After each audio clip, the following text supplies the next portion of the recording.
Welcome to our podcast. I'm Lars. This is Klaus, and today we have Jacob Wolke from, is it Wolke? That's it. Jacob Wolke from Wolke Farms. Now, I first learned about you, I think it was your 24/7 um, butcher shop that went viral in my feed maybe a year ago or something. And ever Yep. since then, I've been following a lot of your innovative carnivore concepts. So I'm excited to chat with you today and learn more about what you're doing with carnivore and how you're impacting your community and so on and so forth.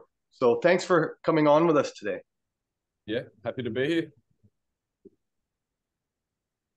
So Klaus, what were you asking him? Yeah, I was just asking Jacob, how did you get started as a cattle farmer and a butcher? Sure. Well, I don't have an agricultural background, but just through a bit of a private, like a personal health journey, I realized that it was processed foods that were keeping me down. And I've always been plagued with respiratory allergies, skin allergies, always been a bit fat, never had as much energy as that I'd like. And the doctors kept medicating me. And it was to the point where every spring I'd go and see my GP and she'd cash in 3 new scripts for me. I had eye drops, a tablet, and a nasal spray just to try and keep my respiratory allergies at bay. And one year I said to her, look, this is a nonsense. The allergies are still killing me. You need to do something. So she gave me some heavier meds, and the medication that I sprayed up my nose just made blood pour down my face, all the way down my shirt. And I just thought, this is an absolute nonsense. The medication's worse than the thing I'm trying to fix. And my very patient wife said, are you ready to address your diet? Because it was lots of She said that? Yeah, basically. How old were you at that point? Oh, geez. 27, 28. Okay. Any kids Yep. yet? One. Yeah. Yep. And so we started getting into cleaner food, and I went down a bit of a rabbit hole about farming and just realizing how, the ultra processed foods we're eating are rubbish. And then even half of the unprocessed foods that we're eating are being raised in, very like drug dependent ways. And I was trying to find beef locally that hadn't been drenched, hadn't been wormed. And I couldn't find a farmer that sold direct to the public and had cattle that weren't wormed. So I thought I'm just going to have to do it myself. So What do you mean by wormed? well, cows, animals in conventional farming practices where they're set stocked and they're not rotated and everything, they'll build up a worm, so an intestinal worm burden.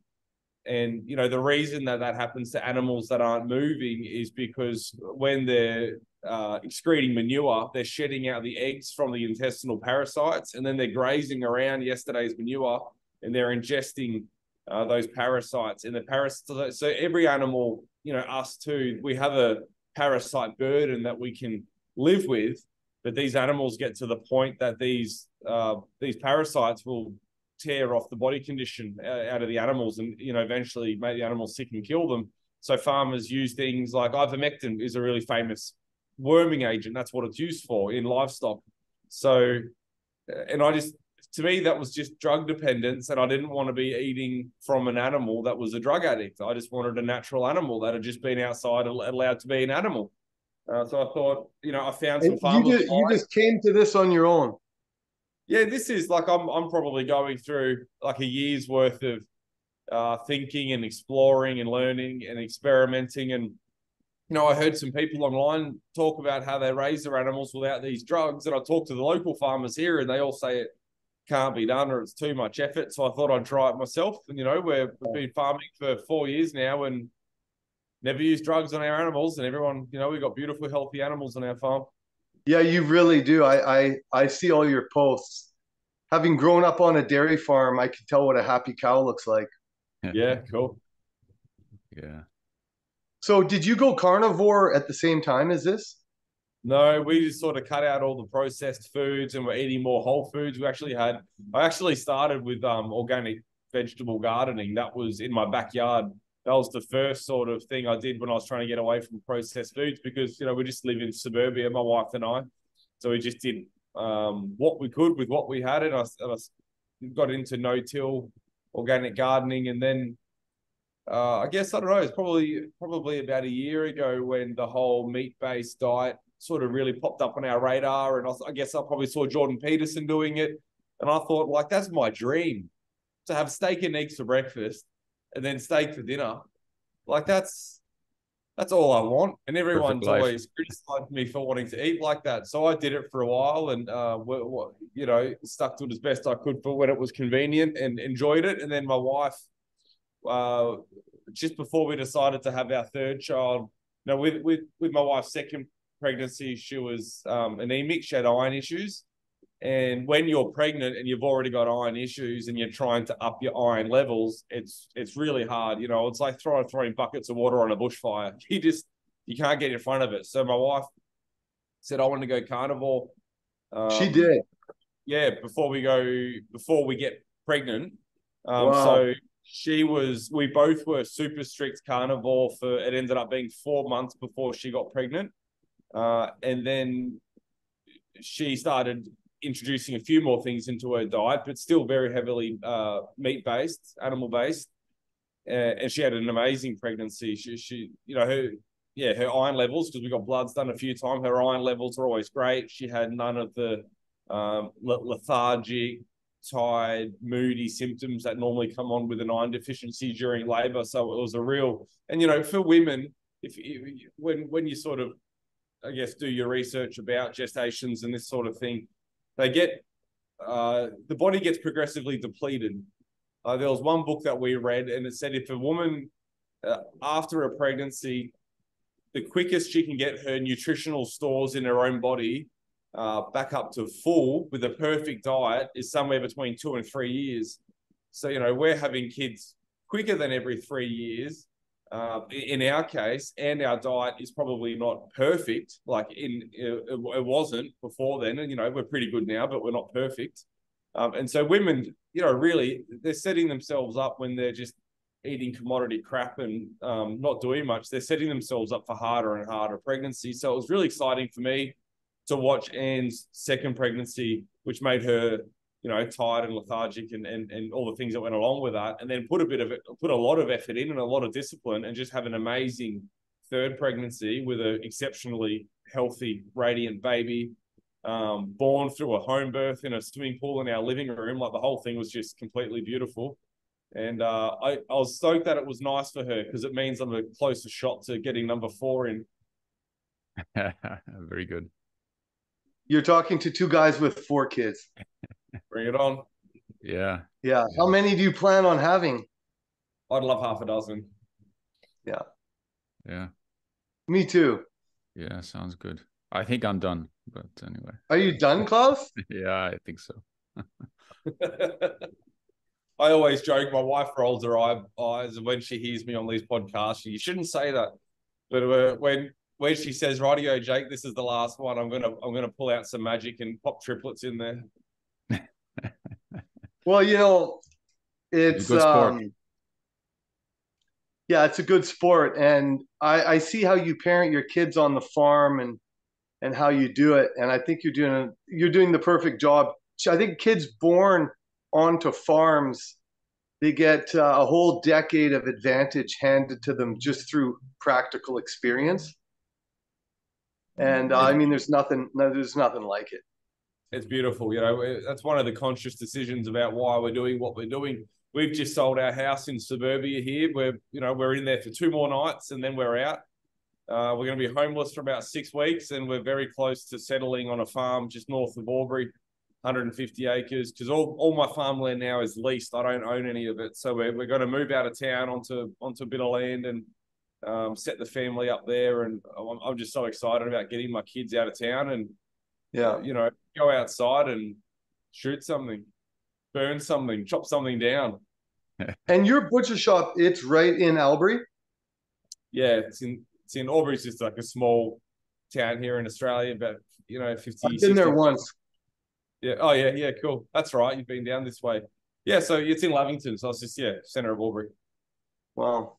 And how many people live there? So Albury is about 60,000. And then over the river, we've got a twin city. There's two cities on either bank of the Murray River. They're about 40,000. So our, this little metro area is about 100,000 people. And how many people are you feeding out of that butcher shop? Not enough. I need to feed more. Yeah, it fluctuates, but I was doing some math the other day. I got my calculator here, and I was working out if we call what's a portion, not for you guys, but for regular people, 150 grams of meat. Would that be a portion? Yeah, something like that.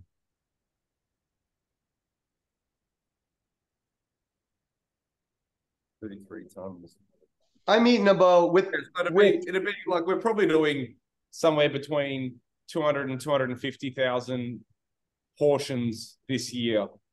Oh, okay. Portions. That's how you, is that how you measure it? Well, I don't like, not everybody buys all their meat off me, so it's hard to say exactly how many I'm feeding. But if so that's 200 and that's meals, 220. Let's call it 220,000 meals. Oh yeah. Big. And you're totally vertically integrated in that. You're selling all the meat that you grow.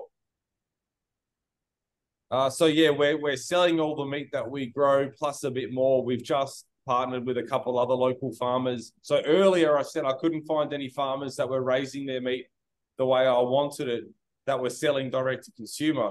Now that I've been in the industry for 4 years and met a lot more people, I've met some sensational farmers that are doing an amazing job managing their animals without drugs and having chemical-free farms and doing everything right.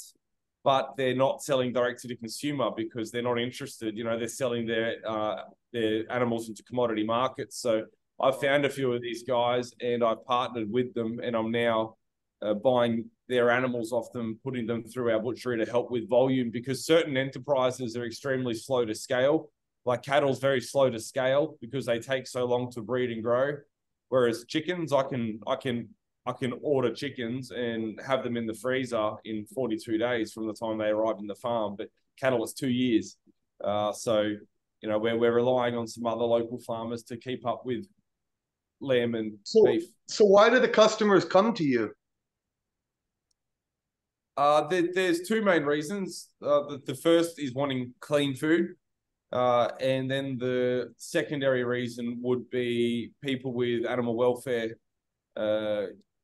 concerns or a conscience around the way they're not wanting to eat animals out of a feedlot, or they're not wanting to eat eggs from chickens out of a shed or something like that. So, I get a lot of ex-vegans and ex-vegetarians coming and purchasing my product. A lot of them are actually on the first time they've eaten meat. I've got a slew of customers that have been on a plant-based diet for 15, 20 years. And the first time they've ever started eating meat is because they've come on a farm tour and they've met me and met my animals, and they've, feel like they can, with a clean conscience, get back into protein consumption. Jacob, do you think, do you see is this a growing trend in your opinion? What you're doing? Vegetarians getting onto meat? No, well, both that, but also that more farmers getting into regen farming, just like you. Yeah, look, they're both trending in regards to farmers getting into regen. Like, there's a lot of new farmers, like new people that want to farm. I feel like a lot of us are adopting, because it's we're not having to change old baggage. I gave a presentation a little while ago, and somebody said, "How come all the other farmers aren't transitioning this way?" And I said, "Well, apart from all the infrastructure to support old farming methods already being in place and working, you've also got to realize that if you're let's say you're an orchardist growing apples, and you're used to poisoning all the grass underneath the orchards to keep the debris down, but instead you want to transition and you want to graze it with chickens or sheep to keep the grass down, there's a lot of like generational baggage that you have to fight through. Grandpa who planted the trees might still be on the farm, and it's a big no-no to run chickens under fruit trees and damage all the surface roots. It's not as easy for farmers just to change their practices. There's a lot of different things going on between infrastructure, economics, family expectation. Habits. So I see a lot of new farmers adopting this. And there are a lot of great graziers out there. I think cropping is definitely the part of ag that's stuck the hardest in the commodity rat race. Yeah. Well, What about I'll just get to the difficult question, which is probably easy. So is it carbon dioxide and methane neutral what you're doing? Are we destroying the environment with all the meat that we're eating? Yeah, well, I've never measured, so everyone's going to come at me for being a heretic either way. But I refuse the assertion that cows are bad for the environment. I just think it's a ridiculous concept. We absurd, talk right? about our farm tours. It's like, what is the environment? Like, it's landscapes with animals. Every landscape you look at that's devoid of animals is unhealthy. Like, it's a fracked oil field or something. You never go somewhere where there's no animals and go, like, you might turn up to the Arctic Circle and not see an animal, but you're not going to look around and go, this place is thriving. Like, it's not really where it's all happening, is it? In all the most fertile areas we've ever colonized or settled or farmed, or whatever phrases you want to use, have all had that fertility put there by ruminant herbivores in the first place. So, we need animals. Everyone wants to plant trees to produce oxygen, and no one realizes that trees drink oxygen overnight. Sure. It's not as simple as all the little taglines that we see on the news reports. No, I totally agree, and I didn't. Obviously, my question was a rhetorical one, but it seems absurd to. Yeah, go ahead. It's one we hear a lot in the carnivore community, and I think it's like these strategies come out of the matrix to attack meat eaters. I listened to a Anthony Chaffee podcast today. He really articulates it well, how that Seventh-day Adventist church kind of got their tentacles into the food pyramid early. Yes. And that now that we've all come through COVID, I think it gives us almost a mirror how we see large industries being corrupted. And then when that corruption goes on for a generation or two, I think we're the result of it. Like, I always come back to that stat. We are the lowest testosterone group of men in human history. And whenever I say that, I feel bad about it. It's like, I feel like saying sorry to my ancestors because, we've just been attacked. Our food industry's been attacked for generations now. And I think I hear things like that, and I try to game them, because you can think about that a lot and get down on yourself and get self-loathing as a civilization or whatever. But I try to game it and weaponize it, and I go, rightio, testosterone's trending down, which sucks. It's bad for a lot of reasons, but we've got tools to reverse that. There's things we know we can do: environment, diet, mindset, and so. It's all, I'm going to game it by making sure that my boys' testosterone doesn't slip, and look at how far ahead of the pack that's going to put them. I unapologetically want my children at an advantage. What's the opposite? A disadvantage? Would you like your child to be at I don't want my children to be at an advantage to subjugate people, but I'd like them to be at an advantage to represent and protect the family's interests. So you hear metrics like that, and I think the only way to shift the needle is to take some action and game it in your own life. 100%. Absolutely. So then, how many of your friends? Because were you born and raised in Albury? Yes, sir. So you must have a huge network of friends there. How many of your friends are carnivore?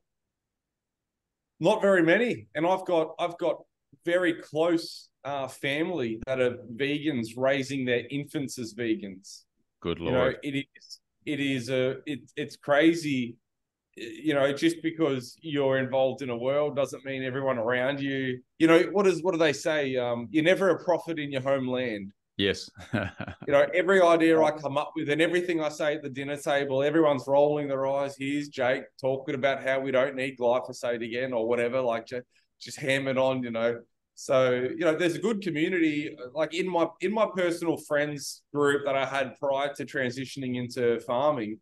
You know, very, very few of them I would consider meat-based, but out of the friend and the community I built around our farm business, a huge portion of my customer base is carnivore. And most of them not because they want to be, but because if they're not, they're violently ill. Wow. Yeah, I always touch base on when I really started recruiting people I knew into it. So like after about 2.5 years I was in carnivore, everybody that knew me approached me and said, "You've changed. What's going on with you?" And through that process, I really learned that, you know, guys who are, how old are you, Jacob, now? 32. 32. So you're younger. I find guys as they hit their late 30s, 40s, there's like an inflection point of low testosterone, environmental damage, maybe a divorce, and then they start saying, okay, I have to change my ways. I have to do something different. But for a lot of the younger guys, their testosterone is still so high, they're still so confident in their life's path that they allow themselves to take in all of the carbs and alcohol, so on and so forth. So definitely I've found in my own experience that people are most receptive to carnivore after they've had a few health problems. Well, I've got more female carnivore customers than male by a long shot. Wow. Oh, that's interesting. Yeah, yep. And that's what I mean. They don't want to. These women that I produce meat for, they want to go out to dinner parties and order whatever they want off the menu. You know, they want to have a varied diet, but their health deteriorates so poorly with all sorts of like iron issues, you know, reproductive issues, weight, hormone imbalance. Like, well, I've got customers that I had one lady that I can't remember the phrase of it, but she had like violent morning sickness with her pregnancy, and it was got diagnosed and it was this thing, and the only thing she could stomach that didn't make her throw up was my I feel it raw. So she just had beef tartare for her whole pregnancy, you know. Yeah. She didn't want to do that. Like she wanted to eat other stuff, but it's the only thing that her body said, right, this is good, thank you. Let's keep this program going forward. So, you know, I really appreciate that we've got that opportunity to provide for these people. Mm-hmm. You mentioned that you have some former vegans and vegetarians. How do they go from being vegans and coming to you and getting their lamb and beef? Well, it's all pretty similar actually. They're normally they're all long term. So all the ones I'm thinking of now are sort of 10, 15, 20 years. Again, mainly women. I think that generally, I don't know what the stats are on veganism or vegetarianism, but like I know quite a few dudes that are plant-based, and they went plant-based because they started chasing chicks that were plant-based. Common thread. Like any dude wakes up and goes, I'm never eating meat again. But these women, after 20 years, you know, they're probably the same sort of trajectory that you're talking about. They're needing to address some things in their life with their own health. You know, our bodies deteriorate as it is. If we don't need to throw fuel on the fire and exacerbate that, and most of them have come to an inflection point where they're like, you know, maybe we do need some eggs or beef, but they do have this personal value, this conviction that animals ought not be abused and made to suffer, which I share. You know, I was, you know, a couple of years before I started on this farming journey, I was not far away off giving up meat myself. I'd seen the documentaries, I'd done my research, I saw how they were raising pigs, I saw what the feedlots were doing, how chickens were being processed, and I just thought this whole thing is gross. Like I understand economies of scale and price point and all this, but I thought I don't want to be a part of that. I don't want my diet to be subsidized by the suffering of animals. So I've got a lot of sympathy for these people when they come to the farm, and I can talk their language. And I I've really done the best I can to honor animals while they're alive on our farm, and let them express their nature as best they can, letting pigs wallow, letting birds roost, letting ruminants lounge around. So the vegans still have that sensibility, the recovering dietary people in question, and they still want to be, they don't want to feel like they're part of the problem. So I guess they've sourced out animals that are being kept the best way possible. And, it makes us feel great that we're one of the farms they choose to support. Yeah. Do they ever tell you about their health problems or issues that they have and why they need to change? Oh, look, some do, and I can't remember the specifics. There's been so many of them, but like I've known a lot of there's one local carnivore GP in town that the local fertility clinic refers a lot of young ladies to, and because they're having trouble getting pregnant, and that's why they've gone to the fertility clinic. And these aren't old girls; these are girls in their 20s and 30s that are having trouble getting pregnant.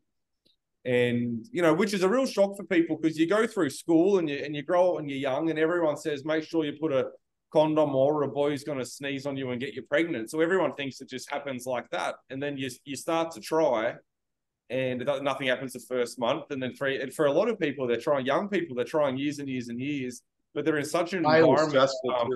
Yeah, exactly. It's emotionally tolling, which adds to the problem. It's compounding. The more you want it, the harder it is, and we're just completely drowning in endocrine disruptors and everything. So this local GP that the IVF clinic sends their clients to, all he does is gets them to watch endocrine disruptors a little bit and cut carbs out of their diet and eat more red meat. And they all get, not all, but most of them get pregnant pretty quick. And we end up with a lot of them. So there's an example of people wanting to add meat into their diet of a health issue just to procreate, having trouble breeding as a species because our health is so poor. I know if I put skinny cows in the paddock that I've starved, my conception rate's going to be really low. But if I've looked after the nutrition of those animals and I put them in with the bull, my conception rate's going to be a lot higher. Like you sort of say this stuff, you refer to humans as animals in this way that, our nutrient intake has an effect on things like fertility, and people think it's woo-woo. But I just look back at animals every time, and we know skinny sows don't cycle. We know stressed chickens don't ovulate and lay eggs. Like it's all connected. We have the same needs as what these animals have, which is environment, diet. Yeah, of course. So what do you think? It seems to me, Jacob, that there's been a long time. I don't know how long, but it seems there's been a long time that humans think that humans are not also just animals, and this leads to all kinds of problems and many of the problems that we're talking about here, and a lot of other problems too. The fact is, we're just animals, so we need to treat ourselves as that. Yeah, we can learn a lot from watching animals. And those cows come back in a season, a few months. Well, the way we're running our mob at the moment is we're leaving the bulls in all the time. So on most of our mobs, which is a little bit heretic, you're not really meant to do it. The beef breeders out there roll their eyes at me. Yeah, we're having, especially our Ngunis. Like I've got one Nguni cow that looks like she's going to calve twice this year, the way she's going, which is pretty cool. Well, what do you? Could you describe maybe a little bit of how do you what's a day in a life of a cow that on your farm? Sure. So, I'll talk about our mob at the Thaguna farm. We've got about 50 cows in that group. There's a few steers in there that are nice, pretty animals, and we keep them on that farm because of the farm tours. People can look at them. There's 3 bulls in that mob, and there's no need to have 3 bulls there, but we've got a range of bulls so we can use different genetics, and we just store them because when the cow's pregnant, you can't get her pregnant again. So when it's pregnant to the bull you want, you can just bring all the other bulls in, and then we've only got one mob to manage. So at the moment, Our cows, we were on river flats here in Thurgoona, so, you know, very lush, fertile pastures. We move them every day to a fresh paddock. So we go out normally in the early afternoon, because if you can move your animals onto pasture during a growing season, which is when the grass is green, if you can move them in the afternoon, the grass is actually more nutritious for the cattle than first thing in the morning. There's a few issues with moving your cows first thing in the morning, and we do it sometimes if our chores require it. But the first thing is, if it's cold and the grass has a frost on it, all the grass they step on that's frosted breaks, and you lose that forage. It falls on the ground, and you know, they don't necessarily want to clean it up.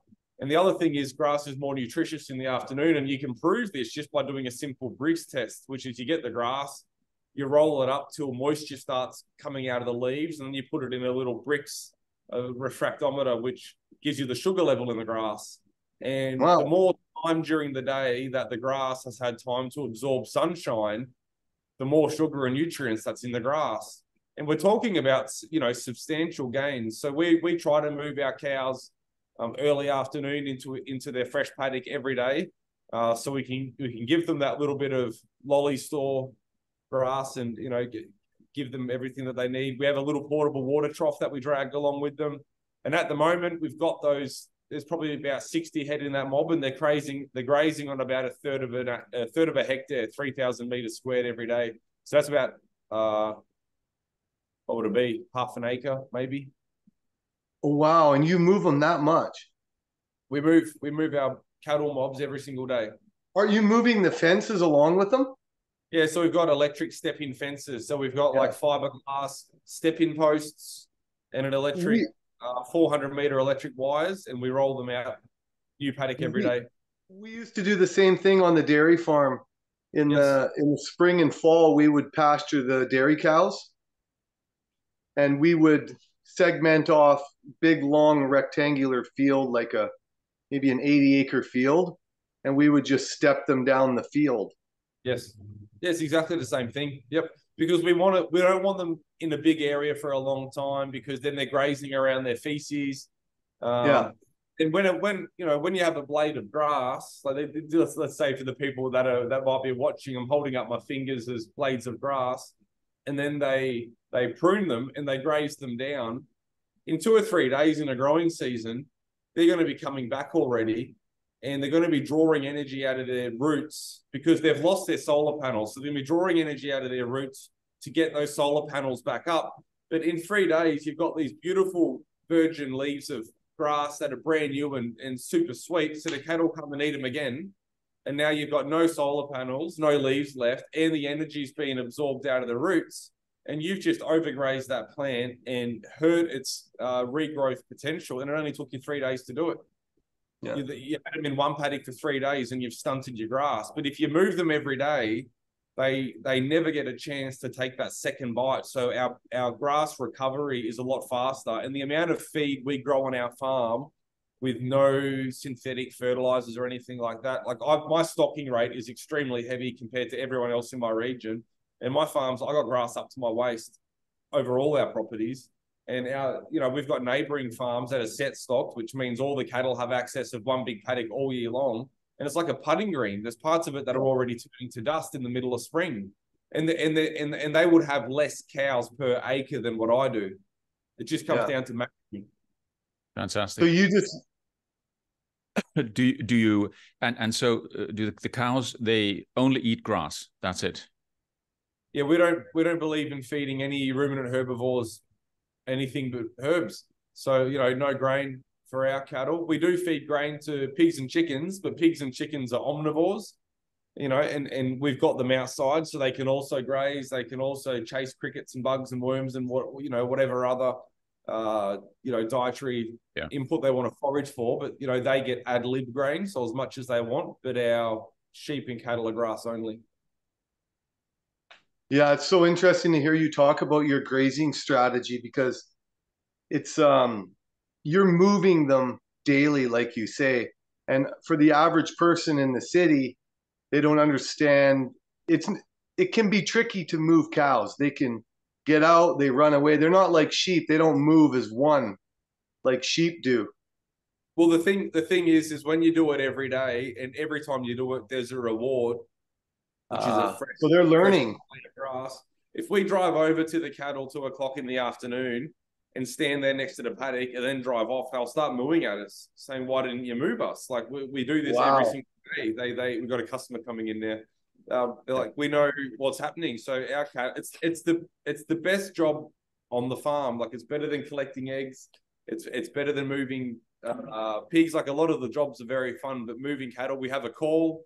We call them, we reel back the hot wire, and they all run through. And we'd like to keep the area they run through a little bit shorter, because then they can come through sort of 1 or 2 at a time, and you get to watch and inspect all the animals as they come through. They kick their legs in the air, they get all frisky. Yeah, cows, when they get excited, it's well, like you say, living around cows it's a beautiful lifestyle. Cows have a lot of, like, they were my favorite animal on the farm as opposed to goats, like pigs. I always gravitated toward the cows there. And you're out in pastures, you're in the sunshine. They live nicely. They live out of the dirt with their feet. They have beautiful lives if it's done right.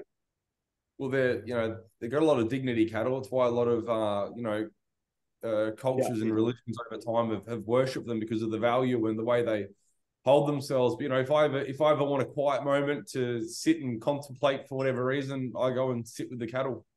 Yeah. Wow, that's incredible. You say you also have sheep and goats as well. I don't have goats. We have had goats, but I believe in a type of farming where the animals have to be fit for purpose. Yes. I believe if you can have an animal that's fit for purpose, it removes the need for dependency on drugs and prop-ups. And the reality is, goat's a desert-dwelling animal, and we're on the river flats. And the one time we had goats, all their feet curled up, and our neighbors breed goats, and they're treating with foot baths and trimming feet, 6 to 9 times a year, just to keep on top of the rotting feet. And I just don't think that's fair on the animals when you could put cows there and there's no issues. So we do have sheep. Sheep do pretty well in our area. I've got 2 different flocks of sheep at the moment. I've got a composite, which is like a crossbred mixed bag, called Catalyst. They're a hair sheep, so they're a white hair sheep. They lose hair. We don't shear them. And then I've got another flock of ewes from an African breed called Damara, which is pretty goaty, ironically, but they're very hardy, and they are sheep. They're multicolored hair sheep as well, and I've just picked up a heap of them. I bought the dip, saw them cheap, so we bought them. I saw that. So you put so much passion into giving these animals quality of life, with the experience and knowledge to know that that's going to come out in the meat. And I see lots of your posts, and I haven't tasted. I really want to taste those Nguni cattle one day. Next time I get to Australia, I'm going to come have a steak with you. Yeah, but one of the questions I really wanted to ask you was, so we hear a lot about trauma in the meat from feedlots. If they have to go through an industrial kill process, that inflects a lot of trauma into the meat. So I wanted to ask you, how do you tell, or can you tell, can you associate the word trauma with the look and the feel of meat? And if you can, what does that look like? Every now and then we'll have a body of beef come through the butchery, and the butchers will say, "Oh, that one cut dark." Cut dark is the phrase. And the meat's almost more purple than red. It's very dark colored meat. And the thought in the industry behind that is that specific animal, for whatever reason, was very stressed just before slaughter and had a lot of adrenaline coursing through it. And they're a pain to butcher. They don't cut up properly. The meat sticks to the knives. The meat goes sticky. It's like jelly almost. And normally when you cut a big steak, when you cut into a rump or something, it sort of opens up. This hugs the knife, and it makes the meat a bit tougher. In terms of a different taste, I'm really not sure, because we don't just have one breed of cattle on the farm. We we sell, I just buy what's available and finish it off and breed it. So I've got Shorthorns and Hereford and Angus and Droughtmaster and Charolais and Inguni and Jersey. And I think that there's a lot of things that can make meat taste different. And I don't know if I've ever had that sort of meat taste that poorly, but there's a visual aesthetic that the industry thinks is from a stressed animal. Yeah. Yeah. I remember, like, I milked cows from, 7, 8 years old till 17 or 18 years old. And sometimes within that herd of cows, you would have one specific cow that was a lot crazier than the other ones. Yeah. And they would get stressed faster.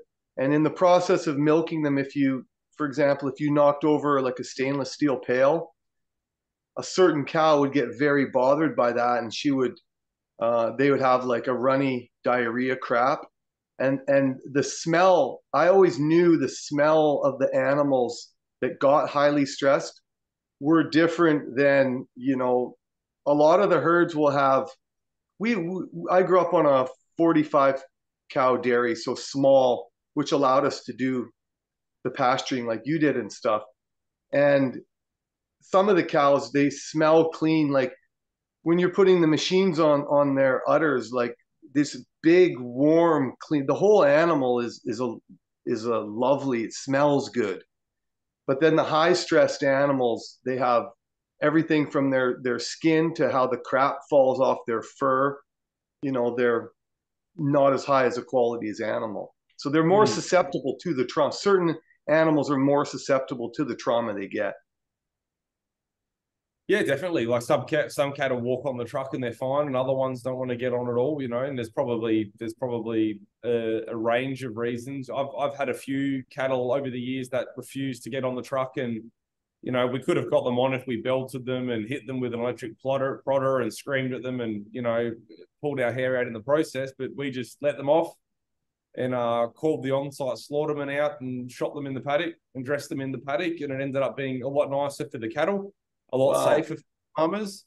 And, we can't legally sell that meat. We can't slaughter an animal on farm and then sell that meat. But, we eat a lot of meat ourselves. So if that ever happens, we just, move forward with that process and put that in. How come they don't let you sell that meat? Hasn't gone through an inspected abattoir. Wow. Yeah. Yeah, tight rules, I guess, everywhere. Do you feel constrained by these regulations? Absolutely. I could be...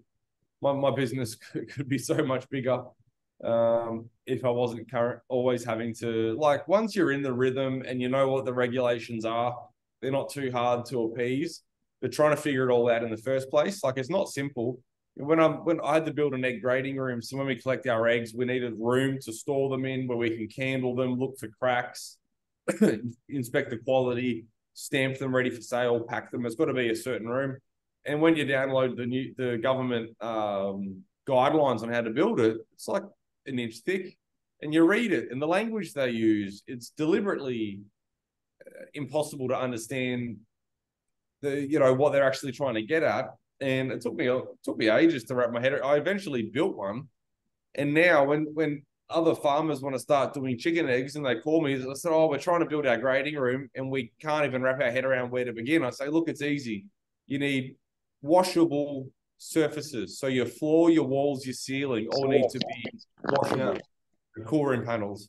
You need to have a dual basin sink with hot water. You need to have a wall-mounted paper towel, and that's it. That's all you need. And they'll come in, they'll inspect your room, and they'll certify you. So simple. So, it was months of headache trying to actually figure out that that's all they wanted. It should just be a one-page document. So, like, behind every the state that I live in, which is New South Wales, isn't even the worst of it.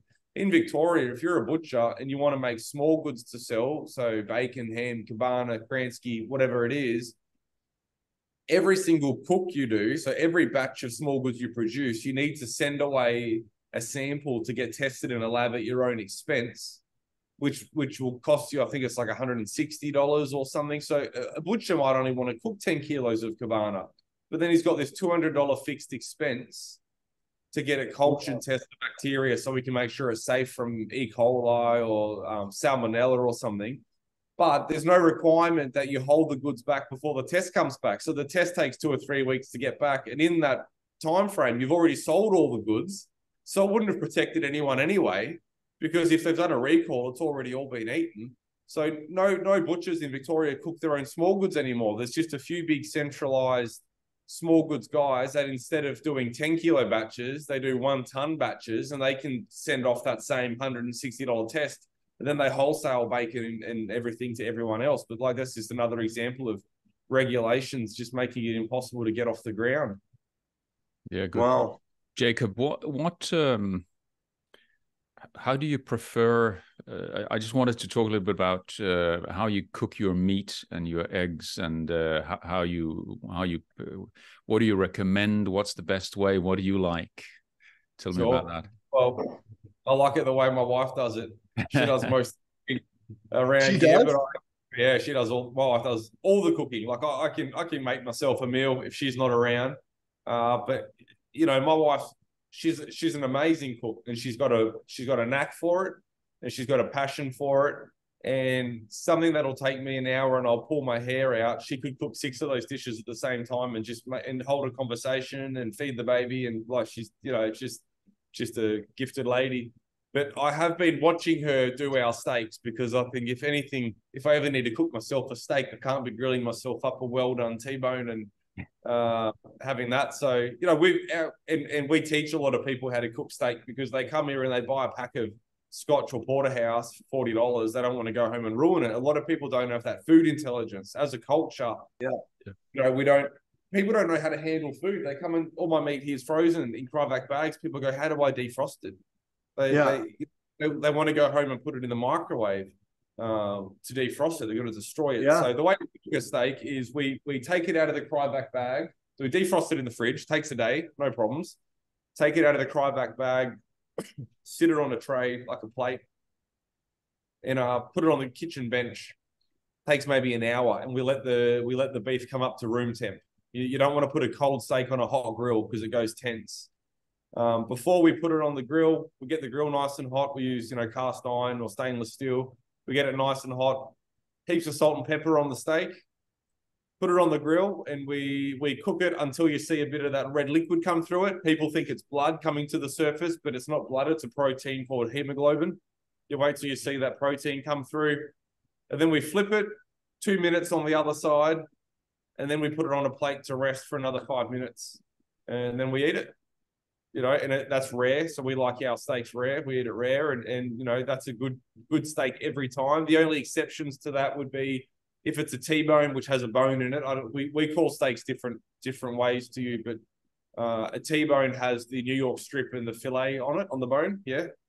We will sit that bone side up for a while to let some heat get up the bone and render that a bit. And we will, on a porterhouse, which you call a New York strip, if it's got a nice juicy fat cap, we will cook the fat caps on its end to render the fat, make it a bit softer and, you know, nicer to chew as well. But that's me talking about stuff I've got no idea about. That's me. Well, neither does Klaus, because he eats his raw. Yeah, good on you. Yeah, some of it anyway. Yeah. I don't mind.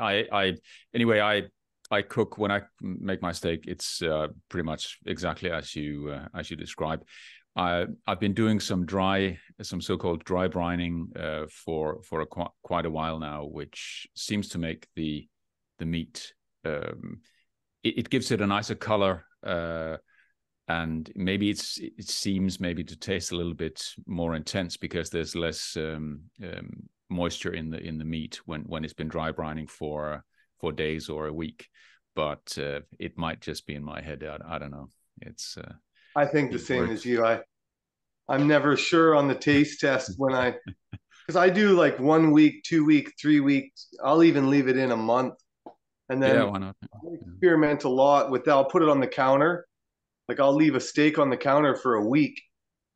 And I like eating, I like aging all of my steaks to different degrees, but definitely I think longer is better, but I like to put a tea towel over it in the fridge so it doesn't get too dried out on the ends.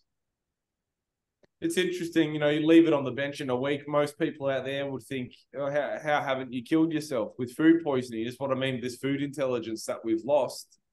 Yeah. You know, I The psyop knows no limits, and that's really, like it's really odd because, of course, I would instinctively think that you can't do that. In fact, just last week I forgot a steak overnight on the counter. It was covered, so I forgot it because I couldn't see it. So then the next day I said, "Oh, I forgot it here," and then I smelled it. It smelled fine. I cooked it, and it was fine. Yeah, it was out of the fridge for I don't know, 24 hours maybe. We've got a rule on the farm, or a little truism, and the same's in the kitchen. Your nose knows. You know, we've got a built-in defense system. If something's sour and bitter and bile, it means it's unhealthy. It means it's septic. It's anaerobic. You know, you don't want it. Whether that means the chicken shed needs more carbon in the floor, or, you know, your steak's rotten. Your nose will tell you. Yeah, and that's one of these. It's an issue I run into in carnivore. A lot of carnivores, they're outsourcing their own senses to science, looking for feedback to make themselves feel better. And one of the most profound things I went through on my own carnivore journey was becoming more reattached to what my own senses were actually telling me, even from hormones with testosterone to smell to food, just becoming more in touch with what was actually going on in my body. And I love to tell the story. I was working for a week one summer, and I just took a bag of steaks with me to work. I'm like, okay, I'll have 1 or 2 steaks at the end of the workday. I put in a black waterproof bag, no ice, put it in the back of my truck. 40 degrees out in the summer. So, you know, day 1, day 2, day 3, day 4, and I'm like, oh, okay, I might be here 8, 9 days. By the time I was in a week, my brain was telling me, this is a dangerous thing to eat. Do not touch it. It's been in 40 degrees. It's been slow cooking for 7 days almost. But I smelled it, and I was like, well, I don't smell any rot in it. So I ate it, and that night, that steak, it's like it cleansed my soul. It was like the last bit of carbohydrates that I'd eaten at 20 and stuff were just expelled in a nuclear storm of steak bacteria. And then after that, it's now I think I could eat a run over snake on the road after 3 weeks. Like, I don't think anything would affect me. That's so good. Well, you definitely build up a tolerance to handling, you know, more things. I had a farmhand that worked on the farm for a couple of years. His name was John. He was a beautiful man. He was a really unique character, and he would eat roadkill. So he's eaten blue-tongued lizard, which is a native reptile. He's eaten red-bellied black snake. If he sees it on the side of the road, he stops. He rides his motorbike everywhere. He goes over, and if it's not stiff yet, he'll take it.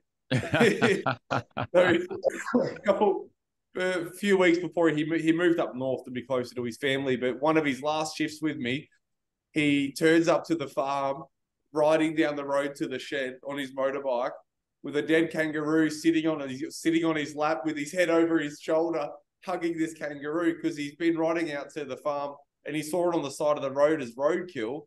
He got over, it was fresh, and he couldn't carry it, so he sat it on his lap and he dinked it out to the farm, and then he's hanging it up in the shed, and he's gutted it in the shed, and he ate this kangaroo over the next couple of weeks. That is unbelievable. That's so good. I've been processing chickens with him. We'll be slaughtering chickens, and there'll be an egg inside one of the chicken before the shells come on it, so it's like a squishy. And he just looked at it and goes, oh, I wonder what that tastes like. Eats it. He just picks the chicken heart straight out of the carcass, eats it. Just, he's so curious about everything, and he's got no fear. That's incredible. Yeah. But I bet you 15,000 years ago, that was an average guy's diet. We've become, we've just become so sensitized to food cleanliness, the whole 9 yards. But I mean, that's something I'm sure all three of us can relate to is, you start carnivore and then there's like a multi-year process where once or twice a week a light bulb comes in your head and you're like, fuck, they lied to me. Or wait, like, really? Oh, it's like this?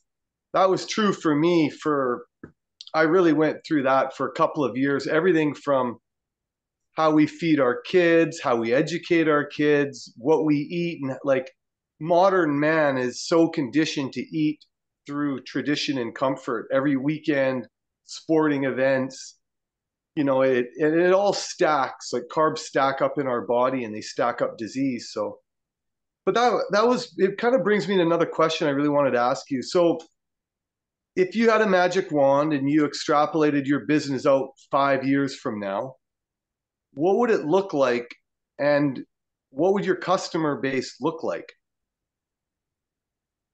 Yeah, well, I don't really plan too well, so we're going to be freestyling it here a little bit. But I would love to think in 5 years that we had our own slaughtering facility and we could start to slaughter our own animals. Because right now we butcher, but we don't have any we don't have any control over the kill side of it, and it's highly regulated and it's very monopolized. So I've got one abattoir within a day's drive that can do pigs. I've got one that can do cattle and sheep. And we drive like 10 hours round trip to get our chickens done. So so we would love to do it on site, so we could just walk the cattle straight from the paddock into the slaughter yard. That'd be better for everyone. It'd reduce transport costs. It'd reduce stress, be better welfare. But also, how come that's not done now? Regulations. It's I could finance and build a small abattoir on our farm. Like we could get one up for a couple hundred, like $400,000-$500,000, which I'd be able to make it happen. We'd do something, but no one's really proofed it, and the regulatory burden's big. It's a lot of a headache to jump through. So yeah, I'd love to have that integrated. And I'd love our enterprises to be a lot bigger. Like we're not a teeny tiny farm, but we're definitely not a big farm. We'd love to be feeding more people and having, because every animal that's on our farm is one less animal in a feedlot, one less animal in a factory farm. And with these animals on our farm, we can restore landscape function, we can build fertility, we can improve the animal experience, and we can heal people with better quality food for their diet. So every time our business grows, there's so much good that happens across the board. And I'm not saying that to promote the business. This is why I chose this business. Like I own a bicycle shop in town. I've got a restaurant. I breed dogs. There's a lot of different things I've done, and I didn't need this. I didn't need to become a farmer, but I kept looking at these systems and thinking, as this business grows, there's so much good that radiates off the mission in terms of the environment or animal welfare or people's health and people's enjoyment. And it's a good business. It makes money. So I'd love to have an on-site abattoir, and I'd love to have a herd of a couple hundred Nguni cows. At the moment, I've got 2 purebred Ngunis, and I'm currently looking at doing some IVF programs to expand and grow more purebred cows quicker. I don't love interfering and sort of using unnecessary inputs, but if we could do some embryo programs and drop some embryos into some recipient cows and get some more purebred animals on the ground and build that herd faster, I think the long-term benefit would be worth it. And you'll have the customers there waiting for you if you had the cows? Yeah, everything I grow I sell. Yeah, we're constantly scaling. I thought I'd jump back and forward a bit. So like I'll be on the farm ramping up production, and then all of a sudden at the butchery it's like, holy moly, there's way too much meat backing up here. So then I'll go back into the butchery for a few weeks and ramp up sales and tweak some systems, and I sort of just bounce back and forward doing that. But in terms of beef and lamb, just cannot keep up. Chicken, we're at a good pace. Pork, I'm probably a little bit over committed with pork, but pigs are so fun to raise that I committed to some really big forward orders of pigs. We're on track to do probably almost 400 pigs this year. So it's a lot of pork chops to move for me. I'm the only guy that packs the orders, so it's a lot of boxes. Wow, Busy you're guy. busy. Yeah. Busy.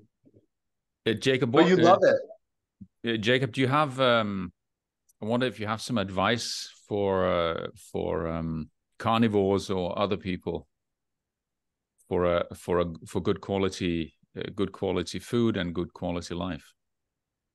Yeah, sure. Well, if meat eaters are wanting to source food that they know is, clean and green and whatever sort of tagline you want to throw at it, the best thing you can do is meet your farmer. A lot of people talk about the good quality meat from the local butcher. One of my customers went to a butcher the other day and they said, "Is this beef minced grass fed?" And he said, "I don't know." Like, not all butchers are equal. I'm sure some care a lot more than others. But if you go to the source of production and you find a farmer that's selling direct and you meet them and tour their farm and you're impressed with their operation, I think you can be a lot more assured with what you're actually purchasing and where your dollars are going, because every dollar you spend is a vote for the future you want. We get the future we deserve, and we vote for that with our dollars or our Bitcoins or our gold bullion, or whatever your mode of barter is. So I'd recommend people get in touch with a farmer direct and support them.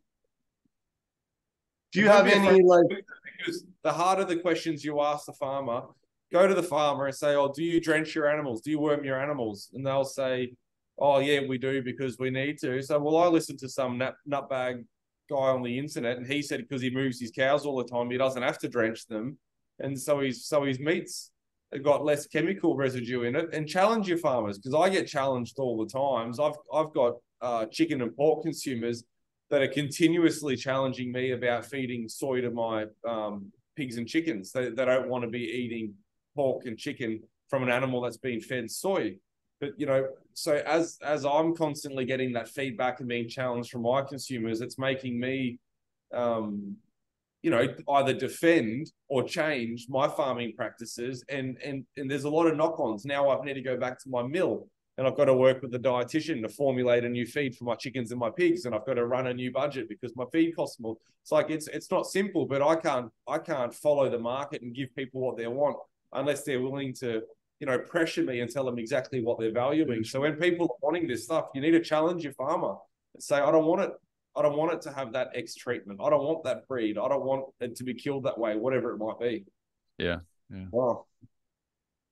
Another question I wanted to ask you was, so you have an online butcher shop, so people come in and they can process all of their shop purchases without anybody being there. So I assume then they have like a customer profile.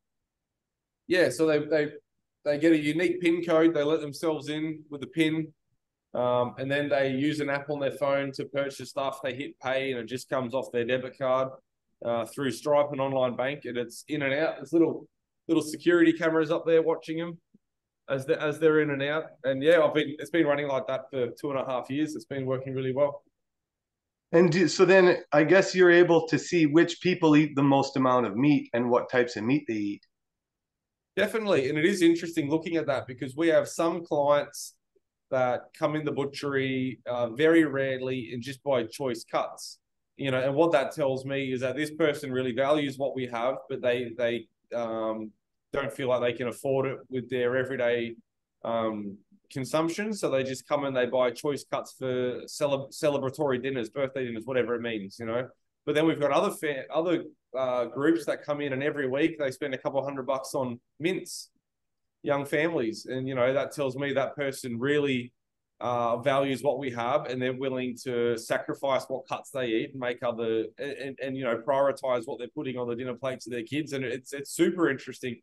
Like the lady that came in and bought stuff while I was talking to you just before, when I said somebody's coming in now, she's a vegan and she doesn't eat meat at all, but she comes and she buys her pet mince off me because she had an issue about, she knew her dog was getting sick eating carbohydrate-based kibble, so she wanted to get meat for her dog, but she had issues about where to source that, so she sourced it off me. So I get to see, all sorts of things. That's interesting. So then have you taken any of that consumer intelligence that you're gaining? Because like something I learned with eating carnivore for this many years and feeding my kids is there's a certain amount, like if you're eating a certain amount of pounds per week, per month, per year, it affects your health like 70%, 80%, 90%.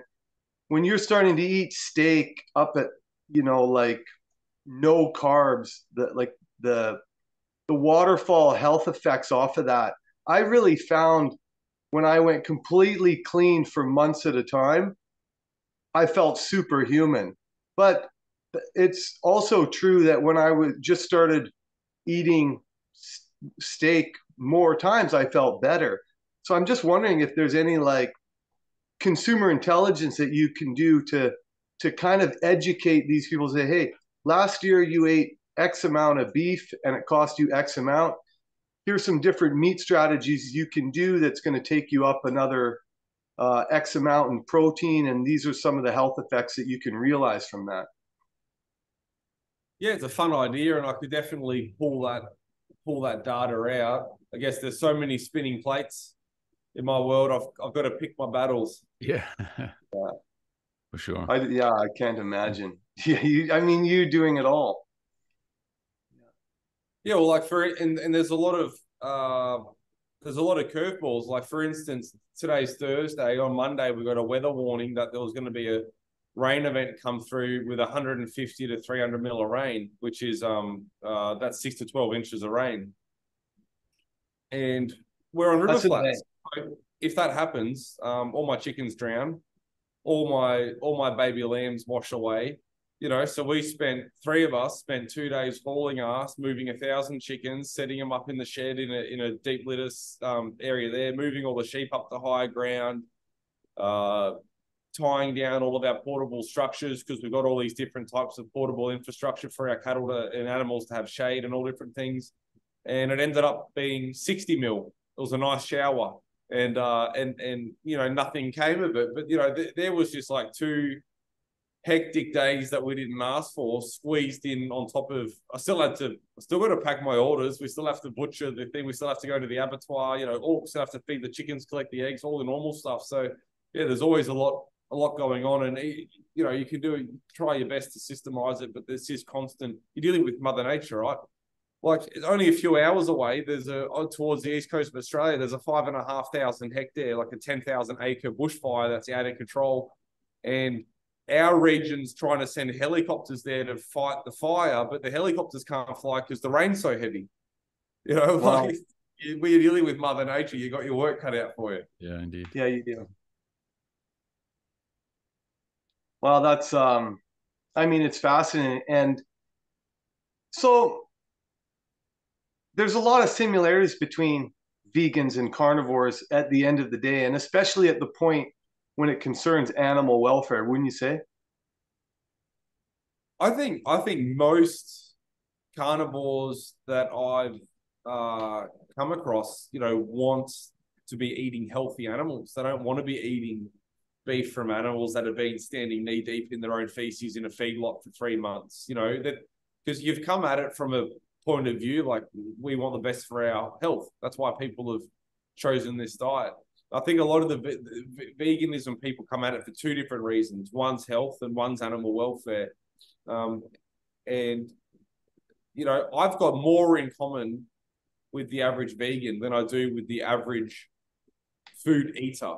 The person that just turns up at Safeway or the supermarket and just grabs the Fruit Loops and grabs the Twinkies and grabs the Devon and the white because bread. They're trying. They're at least trying. Vegans are trying, and I share all of the sympathies. All the footage they use about animals being abused, I also find abhorrent. I don't like the factory. I've got a lot in common with them. We just get stuck on the point whether there's a moral justification for consuming the animal at the end point.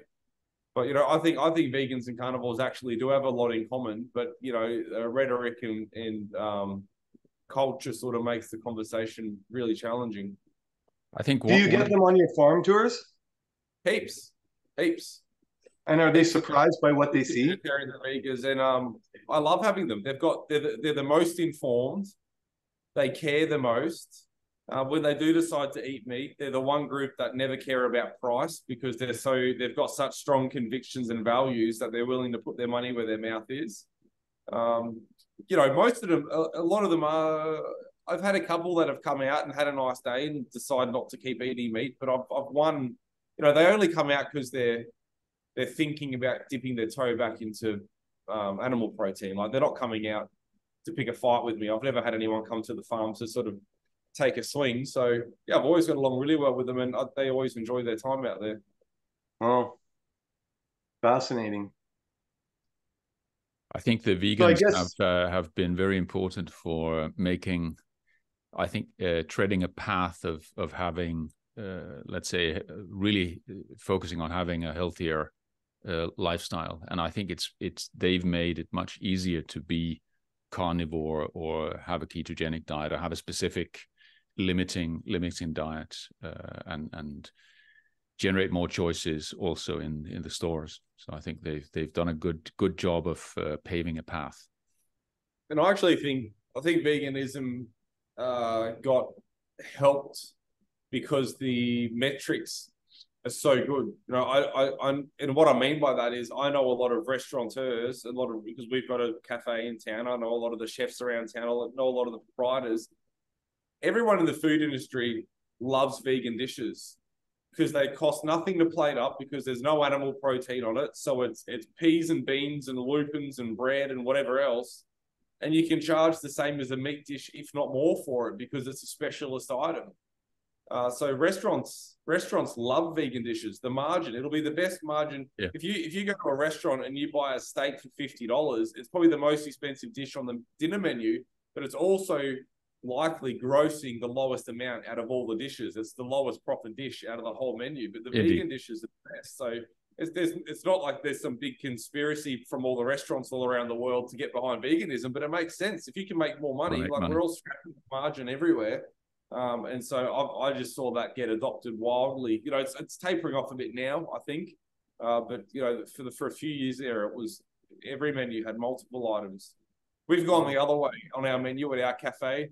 We've even had to upset the plant-based people, because our French fries that we sell, we deep fry in tallow now. So there's nothing on the menu that's 100%. We can option things for people, but you know, we don't use any seed oils. We don't use any refined sugar. It's all honey and animal fats, and you know, and we're just trying to, you know, service share value people. Nice. And you know, at the end of the day, when you look at the time horizon of farmers, you're brand new in this. You've only been at this for a drop in the bucket. Like, some farms last for multiple generations. So when I see what you're doing, it gives me hope, because I'm of the belief that you said there's about 100,000 people in your population base where you live. Yes. So, you know, if we can get 10,000 committed carnivores who are walking around their communities jacked, healthy, and tanned, I think then we have a hope. We have a hope to get this. Like, I think that the carnivore diet should be at least as popular as CrossFit got. CrossFit seemed to inculcate itself across every suburb in the Western US, Australia too. And that was, it was a fad fitness, and carnivore. I mean, it's not really a fad diet, but I think the people who are coming into it have the similar passion, because it's a similar feeling when you're starting to reclaim your health. So that's, when I see what you're doing there, then you're setting your community up very well for success. And being a carnivore has made me a real optimist about the world. So I think that I predict big things for you. I think it's going to be amazing, and you're just getting started. And I see you got your oldest son. What's his name? Otto. Otto. He's your right-hand man. And as he grows, your work burden will, you'll be able to get more strategic as he handles the day-to-day. I said he's just turned 6, and we're homeschooling our kids. I've got 3 now, and I said to Otto the other day, Otto, when you if you ever want to come and work with Dad on the farm, which animals do you think you'd want to look after the most? We're just driving out to a friend's house, and I thought, I wonder what animals he likes the most. And he goes, oh, probably all of them. I'll probably just run the whole farm. I said, no, you got to pick one. And he picked the chickens in the brooder, like the baby chicks. So we might have a good chicken farmer in our midst. But, you know, Lars, to sort of riff on that a little bit, something that I am hoping to achieve just within the next year or two, when you asked about the farm's 5-year journey, is, you know, we're employing like 4 full-time equivalents between the farm and the butchery at the moment. I would love to have a specific farm manager for each enterprise to really take each enterprise to the next level. So, you know, one guy full-time on the egg chickens, one guy full-time on the pigs, you know, and because at the moment we've got 2 farm hands that sort of race around and they look after everything together as a team, and it works well, and they're very efficient for, you know, what they're trying to achieve. But I'd love to get in some specialist labor that can be very specifically channeled and really, you know, improve the systems as best we can, you know, squeeze all the production out that we can, and build those efficiencies and bring back the cost of our produce to make it more accessible to people.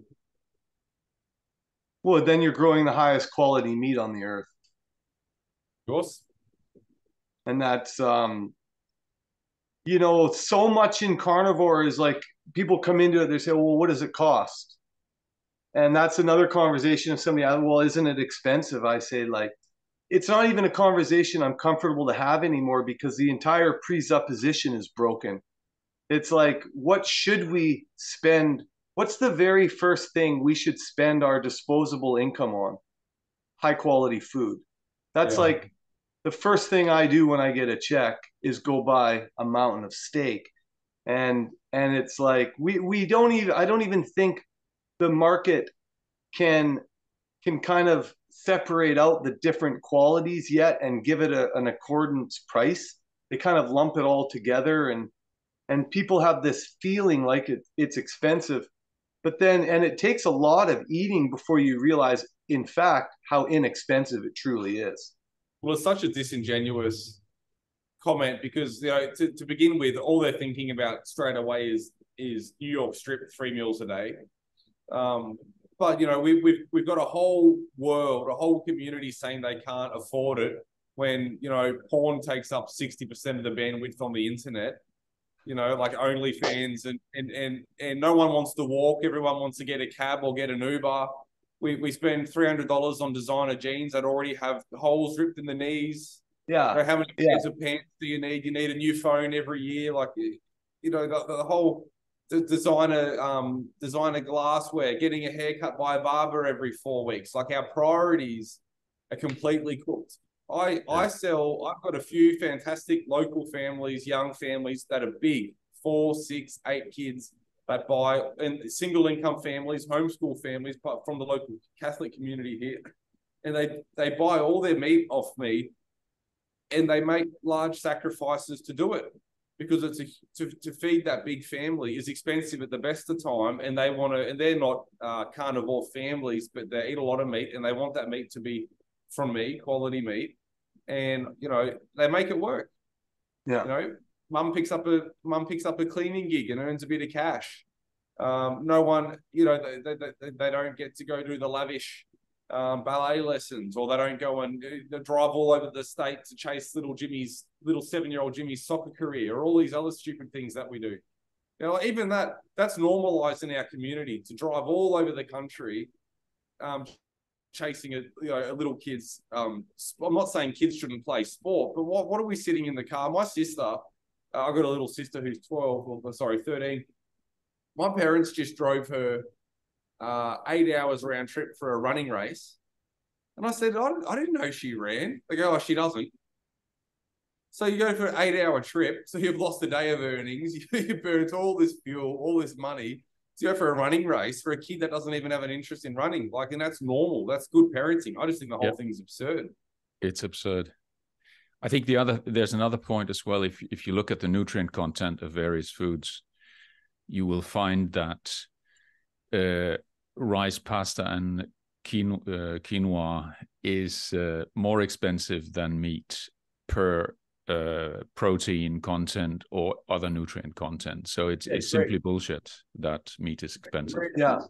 Then we've got examples like this. Here I'm holding up a massive chicken. This is a 2 kilo chicken that so that's a big girl. That's a size 20. and my chicken's $23 a kilo. So that's a $48 chook. I don't know, in US dollars, that might be let's say a $35 chicken. Like that's a big, that's a lot of money for a raw chook. You know, to give you an idea, this is $48. You can go across the road from the supermarket here and buy a chicken that's stuffed, cooked, sitting in a bag, warm, ready to go for $10. Yeah. But it's half the size of this. It's a 1 kilo chicken. So really, this costs twice as that one, and it's not even cooked yet. But we've got 2 kilos worth of chicken. And interestingly, even though this is the one product in my shop that people get the biggest sticker shock off, it's actually the cheapest protein per kilo in the whole shop. Yeah. This will feed your family of 6 dinner. It'll give everyone leftovers for their sandwich for lunch the next day. And then you've got the carcass and the bones left behind, and you make your chicken broth, and you've got a week's worth of broth to have your cup of broth before you go to work in the morning. You know, that's what we have for breakfast every morning. My wife and I, we have a cup of chicken stock. You know, and we've taught some of these local families, like, I know this scares you because it's an expensive chicken, but compared to the beef, the pork, the lamb, it's the cheapest meat in the shop, and you've got 2 meals. You've got 12 portions of meals out of this. And your chicken's not for, it's just, you need that food intelligence to actually, you know, some people can't do leftovers. Joel Salatin, you know, the best farmer in the world, he's my regen farming guru. He said leftovers are the hallmark of good eating, and I love that phrase. You know, good one. You know, if you have a nice big dinner and you can take it for lunch instead of buying Macca's when you're on the road, you're on the way. Yeah. Yeah, but I like your point. I like your point about food intelligence. I think a little bit of food intelligence and some simple math. You know, people just need to do a little bit of calculating, and they will find that being a carnivore or eating a very high proportion of meat is in fact not expensive. One more comment, because I didn't get to crap on everything out there that's bad value. I'd like to. Cocktails in our area, you go to a restaurant and you order a cocktail. They're between $20 and $26 each. Yeah. People won't think anything about that. You'll have three with your meal at a restaurant. You'll spend $75 having 3 drinks. Yeah. I don't know. Don't even get me going. It's just beyond belief. I'm not saying don't drink if somebody wants it, but don't complain about the cost of living or the cost of meat. Every restaurant is making a killing on their alcohol menu. Yeah, of course. That's the. So, but I wonder then, like, you know, we talk about the big beef and the industrial meat producers, right? But I haven't seen them catch on to this carnivore craze, and nobody really sells protein and meat from the health advantages. It's just, they just sell it as a commodity. And like, when I was eating carnivore, I was like, how come there isn't a Super Bowl ad with you know, ripped, beautiful people eating steak, fighting back against the government I call it the carbo pirate industry, and exposing their lies and saying, listen, if you want to get healthy, eat 500 pounds of meat next year and you'll be healthy. How come none of that exists, I wonder? Is it just because it's all, well, a lot of butchers and a lot of ranchers themselves aren't even carnivore. And I saw a picture one time of a couple of the top US beef executives and salesmen in a meeting, and these guys had never eaten steak. They're like 350 pounds. Yeah. Right. Yeah, there's a lot of fat farmers out there too. I made a post on Facebook that you shouldn't buy meat off a fat farmer. No, sorry, that wasn't the comment I made. I said you shouldn't take health advice from a fat doctor. Yeah. And that became an absolute pound on that one. But yeah, look, I don't have an answer to that. I think a lot of these big corporate packers, you know, they've got such large monopolies that fighting for a little bit of market share on the consumer end just doesn't mean anything. They own all the meat coming in the country. They own all the abattoirs. It's all theirs anyway. I see. Right? And it's big business. Monopoly. They really are. Or oligarchy, or whatever they call it, duopoly. Yeah, I agree with that, and I think, and if they're not in the mind of you know, if they don't even understand that the benefits are actually huge from a health perspective, if they don't understand it personally, I mean the executives having been one Yeah. myself, not in the meat industry, but if they don't understand it themselves, it simply doesn't exist, what they don't understand. So Yeah, and for most people, it's a couple of years of eating meat before it was 2 years to get all the light bulbs turned on in my head of just eating beef every day. Takes a while, yeah. It took a while, yeah. It takes a while to it takes a while to burn off decades of stored carbs on your own carcass.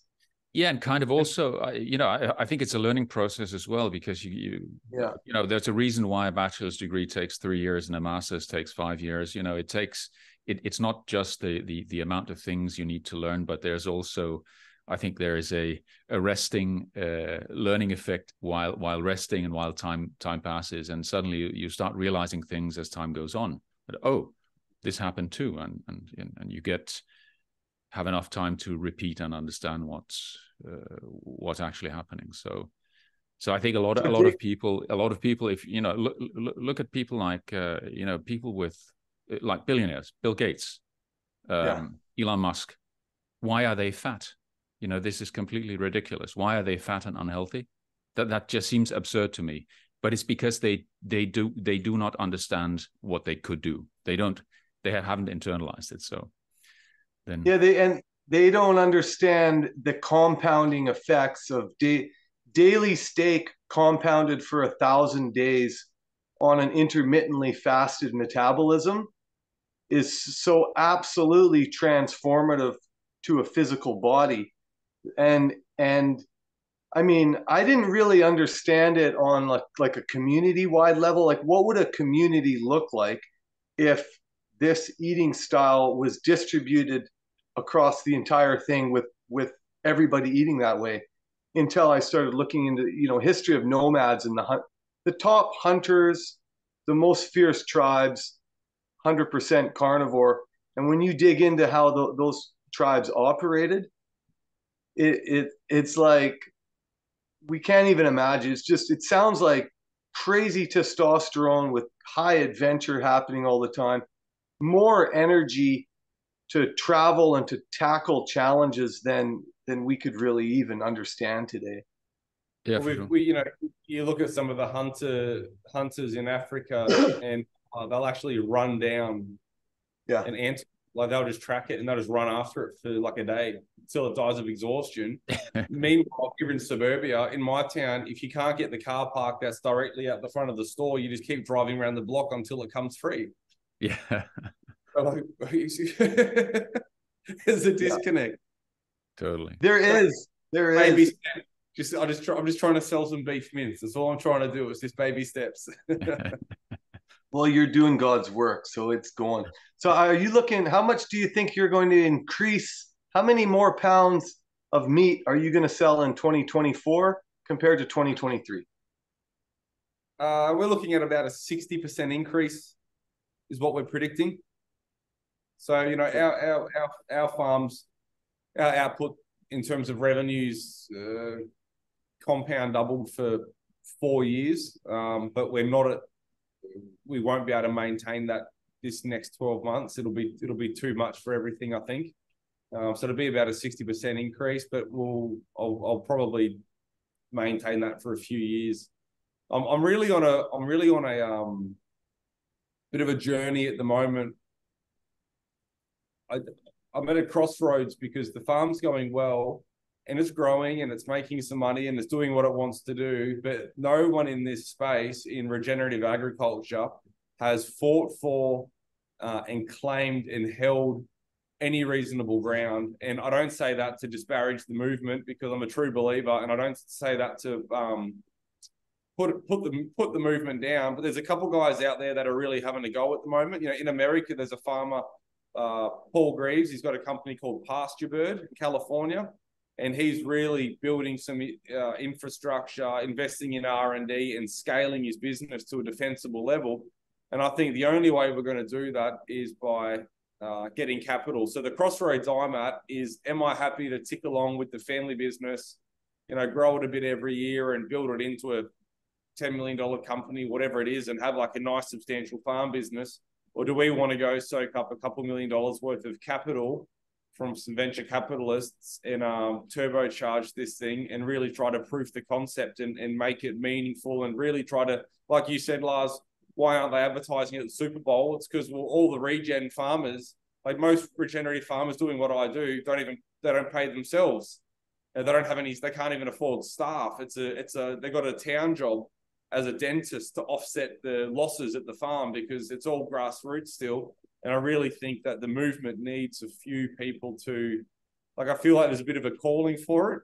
I just don't want to sacrifice my peace to do it because it's not easy. I've had family scale and float businesses and things in the past, and it's a big slog. So, and I really struggle with releasing autonomy. I don't like the idea of being accountable to investors and that sort of thing. But just throwing it out there as an interesting thought experiment. That's sort of one of the things that we're thinking about at the moment.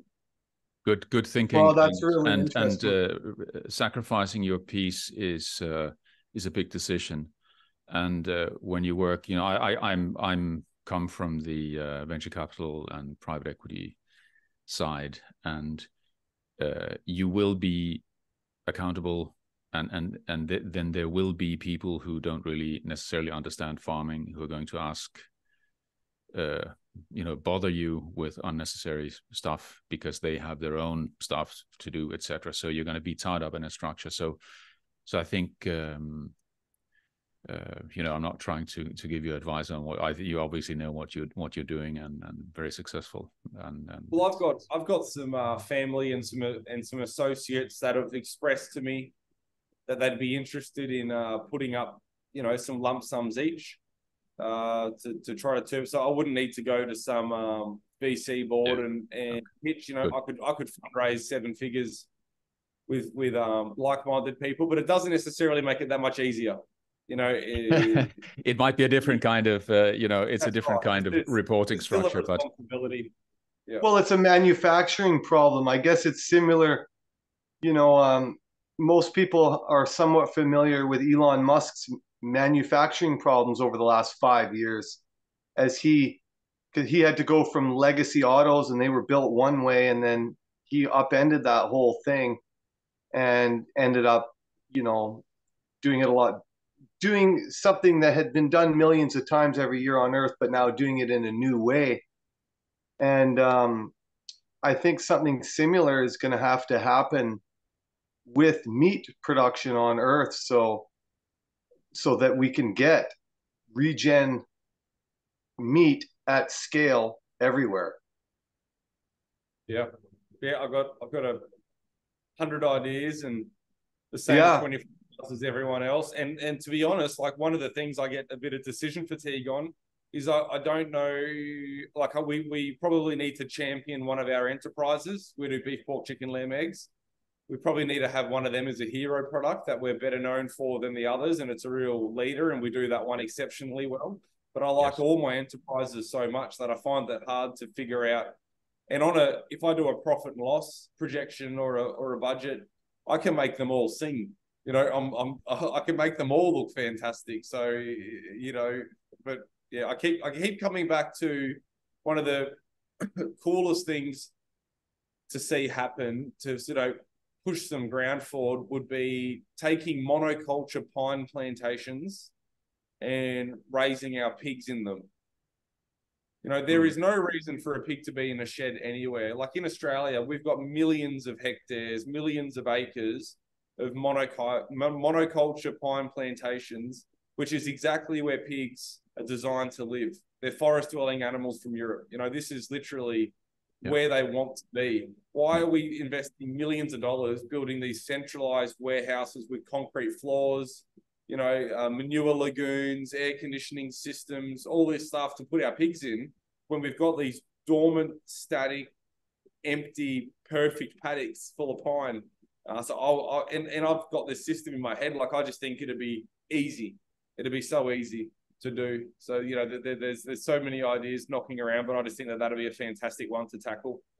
Well, Jacob, who else does regen farming at your scale, across with all of the animals that you're doing it? Oh, look, look, there's heaps around, and I'm certainly not the biggest. And if you want to have a look at what's happening, you know, in America, for instance, you've got Joel Salatin at Polyface Farms. He's in Virginia, and he's referred to as the godfather of regenerative agriculture because I've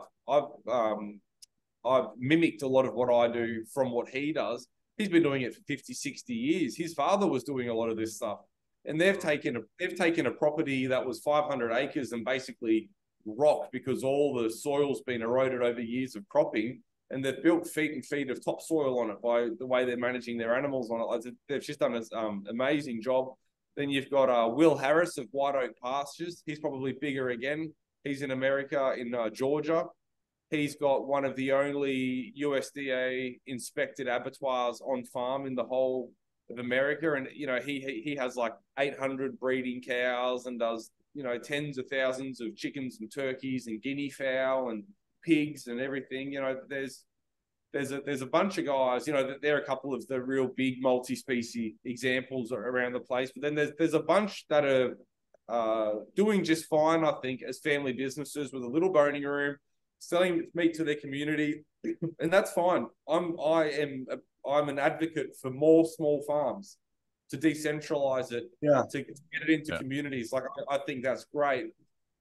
But if we're going to feed Sydney and LA and Seattle and Hong Kong, you know, we need a couple big farms that are sophisticated, because the reality is, with that level of scale, doesn't mean we're going to have to resort on chemical use and all this stuff, but with scale comes resources and efficiencies. You know, the ability to get people to come in and give you consulting, or to hire experts to help you, or to outsource things. You know, and then we can bring the price back of the produce and ramp up the production of it. So, you know, there's huge market opportunity for some people to give it a proper nudge. 100%. I'm trying to talk myself into it. Well, you know, I feel that strongly that we need community activism that said, like, I say it till I'm blue in the face. Like, we need to increase the amount of protein that we are feeding our children, teenagers, so on and so forth. But man, like when you go through the grocery stores today, even compared to a decade ago, it's gotten exponentially, not only the packaging and the types of food that they're in, but I also pay attention, like Klaus does, to the quantity and to what they're selling, and they're shrinking.